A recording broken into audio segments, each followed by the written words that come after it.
जी दोस्तों, इस एरिया और ज़ियारत का जो असल मंज़र हमारे पास मौजूद है, जैसे आप मेरे पीछे इसका जो साइन बोर्ड वो भी नज़र आ रहा है, और आगे ख़ासकर जो देखें इस कल्चर और माहौल में जो एक नेचर का मज़ा, और नेचर का वही मज़ा है जब आप उसके करीब होते हैं। यहाँ पे एक खूबसूरत मंज़र दे रहा है वाकई, तो अपने रब की कौन कौन सी नेमत का शुक्रिया अदा करोगे।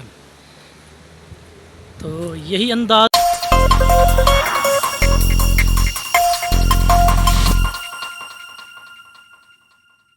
है। जी दोस्तों, इस वक्त हम ज़ियारत के इलाका में मौजूद हैं और कोयटा की तरफ वापसी रवा दवा है। तो रास्ते में ये एक बाग हमें नज़र आया जहाँ पे ये कुदरत का शाहकार एक आलू बहारा और सेब के जो बागात हैं वो मौजूद हैं। अभी आपको ये चीज़ें लाइव दिखाते हैं, हमारे साथ जुड़े रहिएगा।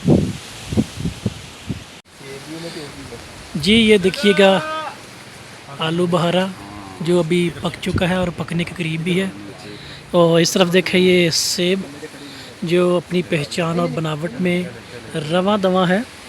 ना सिर्फ यही नहीं बल्कि आगे भी देखें तो ये कोयटा की ज़ियारत का इलाका, और यहाँ पे मौजूद इन चीज़ों को देखें तो ये सेब अपनी खूबसूरती, अपनी बनावट और रंगत के अतबार से देखें तो, और ये सबसे बड़ी देखें ये आलू बहारा की जो बीज तैयार है हमारे पास, जो यहाँ पे एक खूबसूरत मंज़र दे रहा है वाकई, तो अपने रब की कौन कौन सी नेमत का शुक्रिया अदा करोगे।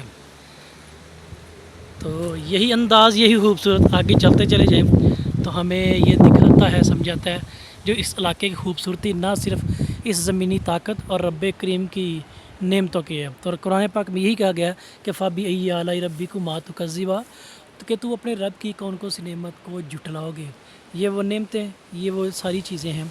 हमारे साथ जुड़िए, आगे चलते हैं, मज़ीद आपको दिखाते हैं। ये दूसरी जानब खुरमानी, और इस खुरमानी का अभी मौसम और सीज़न रवा दवा है, और चंद ही दिनों के बाद ये अपनी खूबसूरती पर दिखाएंगे, अरूज पे होगी ये चीज़।